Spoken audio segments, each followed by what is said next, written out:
Hello, good evening, thank you for joining us. On tonight's programme, an industry reeling. Fishermen in Whitby tell us the price of diesel could compromise the cost of their catches.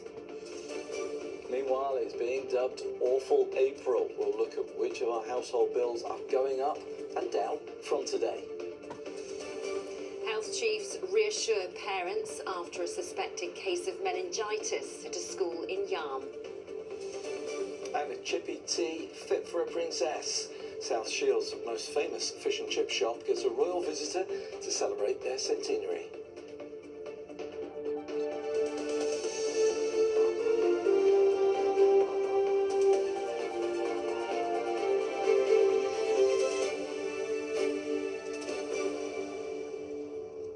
Hello from Helen and from me. Thank you for your company. It's the start of a new month.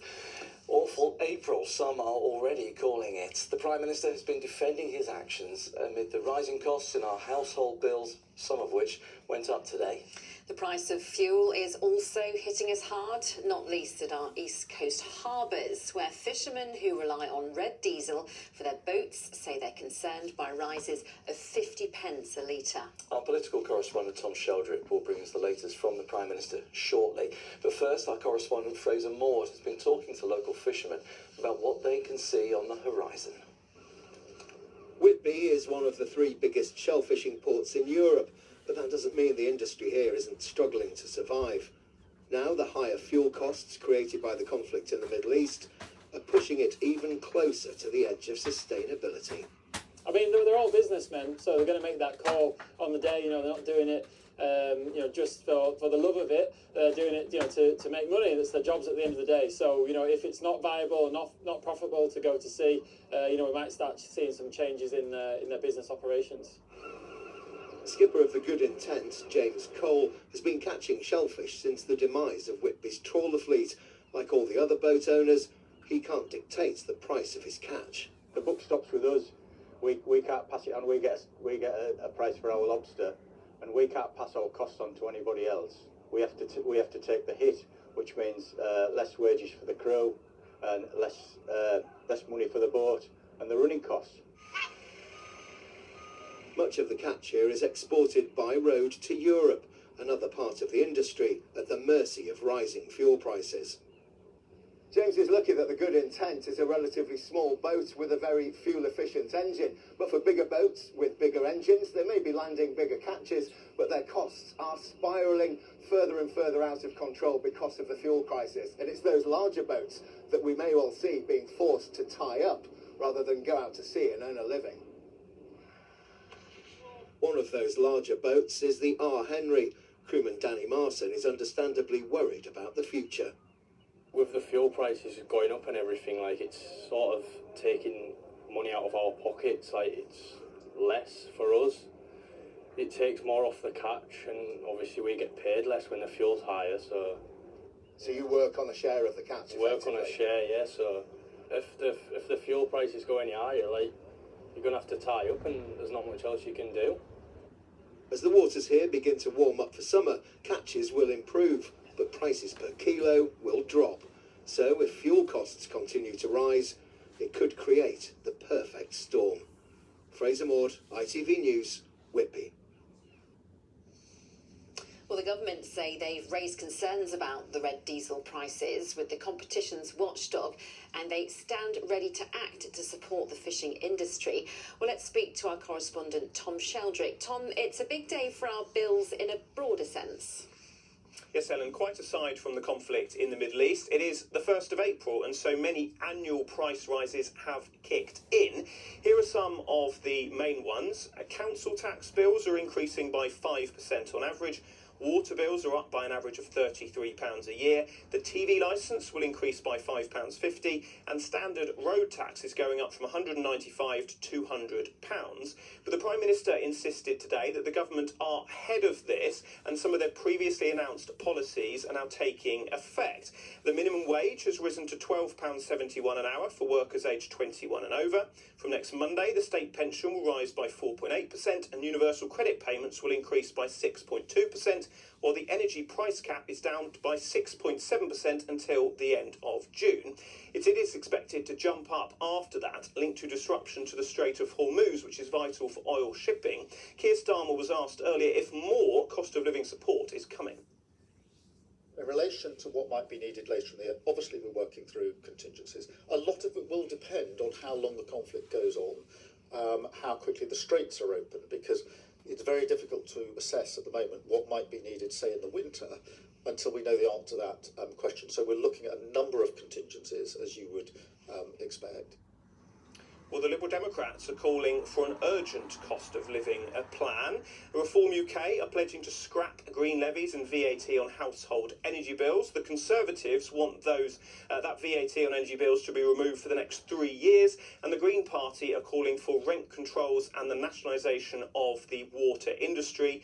Even more so than normal, politicians are really focused on the pounds in our pockets. Tom, thanks very much. Now, health chiefs have confirmed they're managing a suspected case of meningitis involving a student at Conyers School and Sixth Form College on Teesside. The case is not being connected to the deadly outbreak seen in Kent in recent weeks, and the school has been operating as normal with the risk described officially as low. Our correspondent Greg Easthill joins us live from the school now. So, Greg, how concerned should parents and students be? Well, the message from health authorities this evening, Ian, very much one of be aware, but do not be alarmed. Parents, I understand, informed of the suspected case of meningitis involving one student here earlier this week. And the head teacher, Chris Coleman, moving quickly to allay concerns, saying in a statement that he understood that there would be concerns amongst staff, amongst parents and pupils, but saying specifically this in that statement: we have been given assurances from the UK Health Security Agency that the risk to our students remains low and that they should continue their normal activities, and indeed classes going on as normal today. Heightened concerns, understandable perhaps, given the events in recent days in Kent, which saw 2 young people lose their lives as a result of a meningitis outbreak there. But the UK Health Authority moving to put this incident in context. Here's what they've said in the statement today. Every year in this country, more than 350 cases of meningococcal infection are reported. That's equivalent to almost 1 a day. Therefore, we would expect to see other cases of meningococcal infection around the country which are not connected at all, it stresses, to the situation in Kent. So, as I say, very much a message of be aware, don't be alarmed. People being advised to look out for the symptoms of meningitis, things like a high fever, hot and cold hands, blotchy skin and confusion. If you are concerned about any of those symptoms, the message: seek advice from a GP. Greg is still live for us tonight in Yarm. Greg, thank you. A man's been arrested by police following a report of racist abuse during the Tyne derby at St James's Park last month. Referee Anthony Taylor was made aware of the incident by the Sunderland captain during the game. The Premier League's anti-discrimination protocol was initiated, with both sets of coaching teams and match officials consulted before play eventually resumed. Northumbria Police say the 45-year-old man from the Gateshead area has since been released on bail pending further inquiries. You're watching ITV News Tyne Teas. Still to come on tonight's programme. The Princess Royal drops into Coleman's in South Shields, where they're marking a very special birthday. Ahead of the Women's Rugby Six Nations, we hear from some of the players who've been inspired in our region. And some mild sunny spells developing at times today, but the clouds increasing from the northwest. Spells of rain, a sign of a cold front. Some chilly weather's on the way. I'll have more on that in your forecast later. Now, a scheme begins in Newcastle today to support those who step in to look after their young relatives who might otherwise end up in the care system. Unlike foster carers, kinship carers, such as grandparents, don't receive a financial allowance. Now Newcastle is getting a share of £126 million of government funding to help families stay together. Chris Jepson has been speaking to one family who could benefit. Gillian lives with 2 of her granddaughters as a kinship carer. When her husband died suddenly 6 years ago, her income reduced, and with a hike in the cost of living, caring became more difficult. Everything's just gone up in price. Yes, you know, you've still got to have the heating on 24/7 for the kids because they moan and groan if it's too cold. So you just get on with it, sort of thing. You have to. Food side of it is just absolutely ridiculous. You know, you're talking about last year I was spending £100 a week, maybe an odd £5 a day on bread, stuff like that. And then all of a sudden, November, December, you're spending £160 a week on shopping, and there's only 3 of you. And it's because everything is so expensive. Living in Newcastle, she's eligible to apply for new funding through a kinship zone government pilot. What kind of difference will this make to your life then? The benefit to me will be that I've got a chance to have more of the guardian allowance. The benefit for other people will be that they're going to be able to give their grandchildren or nieces and nephews the same sort of life as what other people have, instead of scribbling and scraping, having to leave their jobs because they're having to take those children on. So I went to live with my nan, my granddad, my auntie, my uncle. Kinship care is the full-time care of children by relatives or family friends when parents are unable to provide it. Newcastle's one of 7 areas in the country where the 3.5-year pilot will run, potentially supporting around 800 children in the city. But with more than 140,000 children under kinship care in England and Wales, one charity says more needs to be done. While it's a really good step for those kinship carers and those families who will benefit, we're worried that it might paralyse progress more widely. Currently, those 7 areas means that it will only reach about 4% of all children in kinship care across England. So would you like to see a wider rollout then?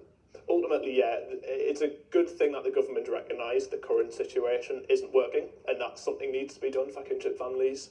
But what we need to make sure is that all of the learning and all of the positive outcomes that we think this pilot's going to demonstrate in Newcastle and elsewhere means that we don't delay that sort of further rollout as soon as we possibly can. The government says the pilots will test what works at scale in different local environments and contexts. This, they hope, will provide robust learning of what works ahead of any further rollout. Chris Jepson, ITV News, Newcastle. Well, meanwhile, new fathers will now have the right to paternity leave from day one in a new job, as new landmark employment rules come into force this month. Yes, until now, dads have had to work for an employer for 26 weeks before qualifying for any time off. Kevin Ashford reports. Maybe is one of them going to be in bed? Or are they all? When Simon Eggleston from Harrogate became a father 3 years ago, he narrowly missed out on being eligible to take paternity leave because he hadn't been in his job long enough. He had to take annual holiday instead. I fell literally about 3 or 4 weeks outside of that, which was really, really frustrating. I think making it more normal for the dad to be bringing up that child in a much more shared environment. I think if the employers and the government can put things in place that allow that, I think it can only be positive for the child's development. Like, there is zero downside to this. From the 6th of April, new fathers will be able to claim 2 weeks of unpaid paternity leave from day one of being in a job, instead of having to have been employed for 26 weeks. Peter Byrne is an employment law expert. You can take 1 week at gap, then another week, and then also you can take 2 weeks together, or indeed you can either take 1 week or decide to take none. Lots of people, of course, because it's unpaid, in terms of paternity pay, you have a situation whereby people will often take holidays as opposed to actually taking the leave. And that lack of paid paternity leave is a big weakness, according to one campaign group, which wants new dads to be eligible for a minimum of 6 weeks paternity leave at 90% of their salary. We know that 2 in 5 dads currently don't take any statutory paternity leave, and the main reason is affordability. And so the unpaid leave isn't going to solve that. You know, the government have said that 32,000 additional dads per year will take paternity leave. I think that's going to be a lot lower because they haven't added pay to that day one right. The government told ITV News that the first few weeks of being a parent can be some of the most rewarding and challenging, and it was determined to make sure that dads and partners can be there for as much of it as possible. Meanwhile, there's a full review of parental pay and leave currently being carried out. The findings are expected by January. Kevin Ashford, ITV News. The ITV Evening News continues at 6:30. Coming up in the ITV Evening News, countdown to a moment in history. NASA prepares to send 4 astronauts to fly around the moon. We reveal just how much food prices are forecast to rise because of the Iran war.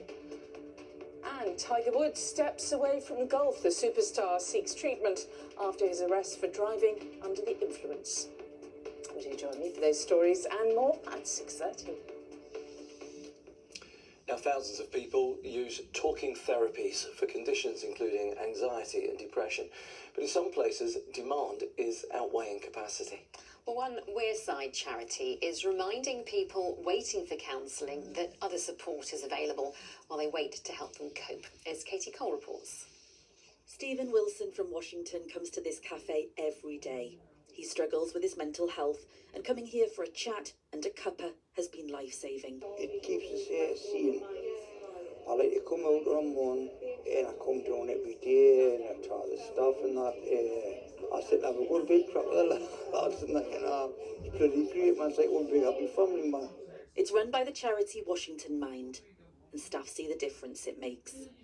We get all different walks of life in here, and we get to see the change in them over the time that they're here, and it's just really nice to see making new friends or just feeling more confident in themselves. Upstairs there's a craft group on, and it's activities like this the charity say can help those on waiting lists for NHS talking therapies. Washington Mind's one of the providers of it in Sunderland. Behind these doors, people are getting counselling for conditions including anxiety and depression. But across our region, demand outweighs capacity. Here, people are waiting up to 8 weeks for treatment to start. So looking at other support can be worthwhile. On occasion, we have people who are waiting for counselling appointments who join a group and start a social activity and then don't actually end up needing the counselling appointment. So they say, by the time their appointment comes up, they're saying, oh, I'm okay now, I'm at the knit and natter group, I come at the lunch club. Another activity that pulls in the crowds is Meg's Movers. For all ages and abilities, it's just about letting loose. It's a really friendly class, everyone's really supportive of each other, there's no judgment. Afterwards, people go in the that's on site on the cafe and they'll sit and have a cuppa. But also, even if you're not chatting with people, you're just with people.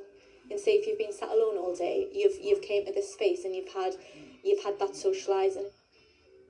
It's given me confidence, it's helped me to come back out, meet loads of new people, which we see every week, get fit, keep healthy.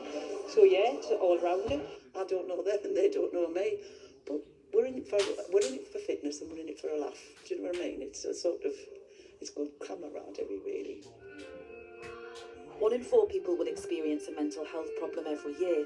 Talking therapies is often the first course of treatment on the NHS. But charities like this want to remind people, while they wait, there's other support out there. Katie Cole, ITV News, Washington. To sport now. It broke records. It inspired thousands of people, and the impact of the Women's Rugby World Cup last summer is still being felt 6 months on. Yes, we saw games hosted here in Sunderland and in York, with the tournament encouraging more people to watch and even try the sport out for themselves. As attention now turns to the Women's Six Nations later this month, it's hoped the game's popularity will only keep growing. Hannah Ludlow reports. Celebrations after a record-breaking summer.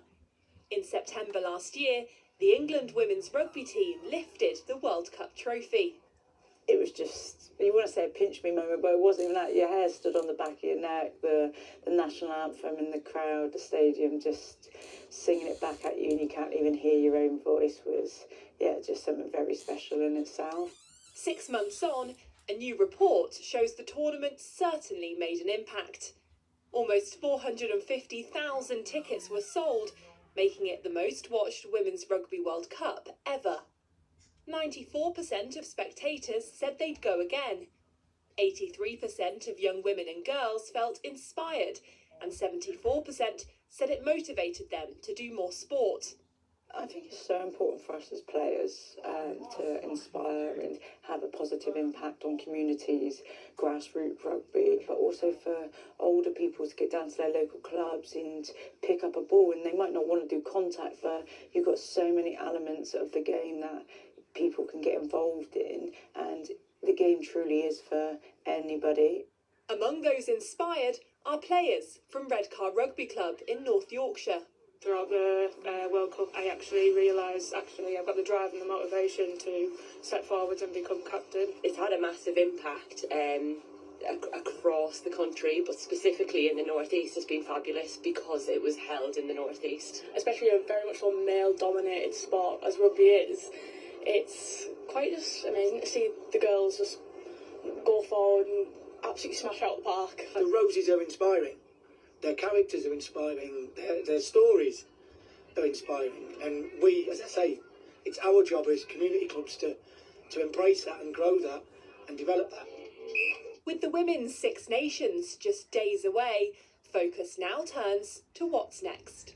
We've never come off the back of a World Cup in one of Six Nations before, so we want to back up winning on winning. As a squad, we all come from different walks of life. Like, our journey to where we are now is all very different, and I think that's what makes the women's game so special. A special game making a lasting impact. Hannah Ludlow, ITV News. Now, you might not think royalty and a fish and chip supper go hand in hand, but a South Shields institution has been preparing a chippy tea fit for a princess today. It's Coleman's Seafood Temple got a special visit today as they celebrate their centenary. Our reporter Amy Sutton went along. It was a nice day for some fish and chips on the coast at South Shields today, even for Her Royal Highness Princess Anne. A special visit, royalty at Coleman's Seafood Temple, no less. Richard Ord, the owner of Coleman's Fish and Chips in South Shields, received his MBA from Princess Anne at Windsor Castle in 2022, honouring his services to hospitality and the regeneration of South Tyneside. Oh, it's wonderful. It's just a great honour for her to come here and have lunch here and indeed visit our wonderful South Tyneside. As a fourth-generation fish and chip shop owner, he was recognised for decades in the business. And this year, the family business is celebrating its centenary, and the commitment has been given royal approval. Absolutely. We live in the best location in the UK, so I'm glad she's coming here just to see how beautiful it is. I just think it's a great honour, to be recognised, and I think it's a real privilege for the family to welcome her and to showcase to her what we do. Plenty of preparation goes into a banquet like this. Tables set, guest list secured, but what's on the menu? She'll love what she's having today, which is the nation's favourite fish and chips. Outside, people gathered to watch the Princess Royal enjoy their local chippy. Lovely to say I come down to South Shields and celebrate the history of Coleman's. Absolutely fantastic. And you got a good photo of her? Got a lovely photo of her, yeah. It's not every day you see royalty, so it's nice to capture the minutes and look back, show the family, friends, Oh, it was great by the town, lovely to see her so close up, it was worth waiting for. For the staff inside, this was a moment to remember.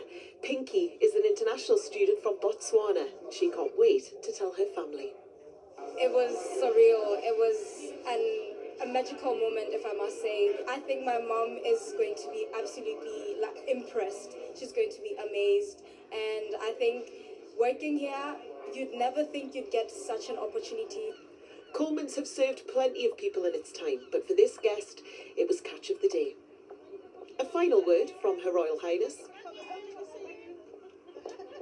Amy Sutton, ITV News in South Shields. Hey, that's the smartest chippy I've ever seen. It's tremendous, isn't it? It's the kind of story that perhaps someone's thought was an April Fool. Yeah, I saw a princess on the chippy. That's right, that's right. How wonderful. wonderful that it wasn't. She had a great day. Well done to everybody there at Coleman's. I guess you'd want to have your fish and chips outside, really, wouldn't you, if you come all the way up here to the South Shields on a beautiful day? And we actually had it in the region today. Some of the best weather on offer. In fact, Northumberland saw the highest temperature in the UK at around 16.5 degrees today. There you go. I know lots about the weather, don't I? I also know what happened in March. First day of... It's my one skill. First day of April today, we can have the look back at what happened in March for us. And mild actually sums it up. It was the 10th mildest on record when it came to those temperatures. Milder temperature shown by the pink colours there. White means average on these charts here, and actually you can see when it came to rainfall, pretty average for us. Decent actually after some wet weather in January and February, so we'll take that. And nearly all of us had a sunnier than average March as well, which really counts at this time of year. So all in all, not too bad, nothing too dramatic. Keep that in mind, because I'm just going to show you something a bit more dramatic, and that is as we head into the Easter weekend. Sorry about this, first weather warning we've had for a while. Wind warning, this is overnight Saturday into Easter Sunday, gusts of 60 to 70 miles an hour. Lots to keep an eye on with the weather at the moment. Here's the forecast. A clear start makes way for a day of ancient discoveries. TUI sponsors ITV Tyne's weather. The cloud, the patchy rain that's with us at the moment, dropping its way down towards the south. Behind that, clearer skies, lighter breezes, turning chilly overnight. Bit of frost around into tomorrow morning, but plenty of sunny spells taking us through the day. However, then later on, things becoming more unsettled as we head towards the Easter bank holiday weekend. There's the cold front slipping through at the moment, the colder air following behind. Later tomorrow into Good Friday, low pressures taking over once again. We've got some spells of rain, sometimes blustery winds. It clears through quite quickly. There are some brighter breaks later Friday into Saturday morning as well. It's later Saturday. This is the area of low pressure we're watching at the moment that brings warnings of gusts of 60, maybe 70 miles an hour and spells of rain in the mix too. So again, keeping an eye on that as we head through the next couple of days. For now, it is just patchy rain, most of it on the lighter side, and it's disappearing down towards the south as we pass midnight. We're seeing the skies beginning to clear. Clear skies, lighter breezes, the blues appearing here. That risk of frost as temperatures will be dropping down to around freezing in those more rural spots where we do cling onto the cloud cover into the early hours. Temperatures do hold up around 4 or 5 degrees. Any lingering cloud and patchy rain quick to disappear tomorrow morning, taking the frost as well. We get plenty of sunny spells through the morning. Into the afternoon, the cloud is starting to bubble up, still with those brighter breaks, although temperatures fresher than we've had today, highs of around 9 or 10 degrees. So it's later Thursday and overnight into Good Friday. We begin to watch up towards the northwest as this area of rain starts to move its way through. Squeeze on the isobars as well, some blustery conditions taking us into Good Friday itself, but at least with the winds, it's clearing the rain out of the way. We will see some brighter skies developing. It's later Saturday into Sunday. We see the wet, windier weather arriving. TUI sponsors ITV Tyne's weather. Thanks very much, Ross. In just a moment, the national and international news. I'll be here with the update for you later. Thanks for your company. Have a lovely evening. Bye for now. Bye-bye.